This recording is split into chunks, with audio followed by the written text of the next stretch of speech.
It taught me to be expressive, and it taught me to use the breath in order to be expressive.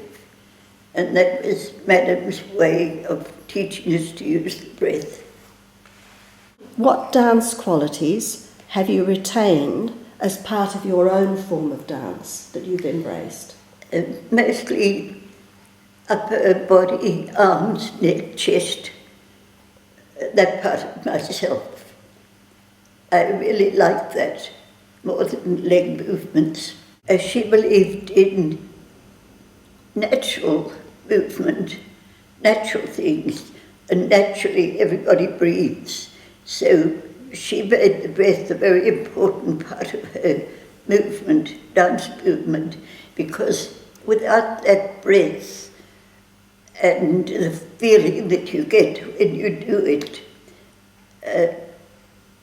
you wouldn't have been quite as expressive as we were. We had to put expression even into our exercises.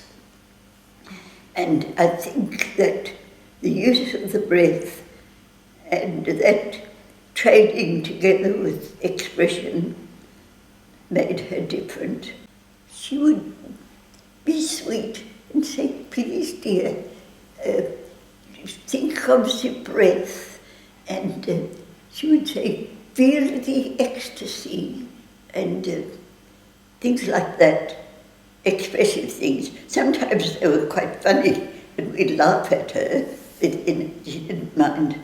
But it was always that feeling of spirituality and strong expressions too. In the case of the water lilies, many people did that dance. I did it quite a lot, and I had many different partners. And it was a very, very soft, beautiful movement. Some off-balance movement, especially with hands and arms up near the face. And original movements, not the usual opening and closing. Some of those movements in the water lily were quite interesting, but they were done very softly, and sometimes you would have at least two girls doing the water lily in a program, or she might have two other girls in another program. If two very dark girls did it, she'd call it the passion flower. But if the two blonde girls, like myself and Anne Pitch, we were the water lilies. So there was a slight difference in the way we did it.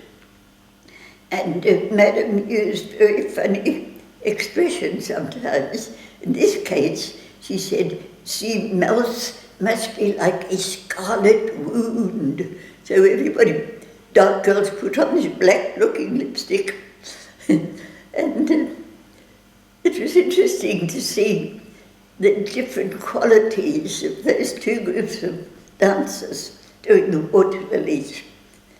Anyhow, it was one of my favourite dances. Madam's teaching was always loving. I never heard her say anything really sharp or hard to a dancer.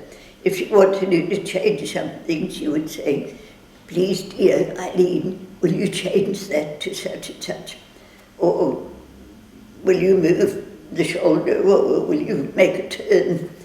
It was always very loving, so naturally we loved her too.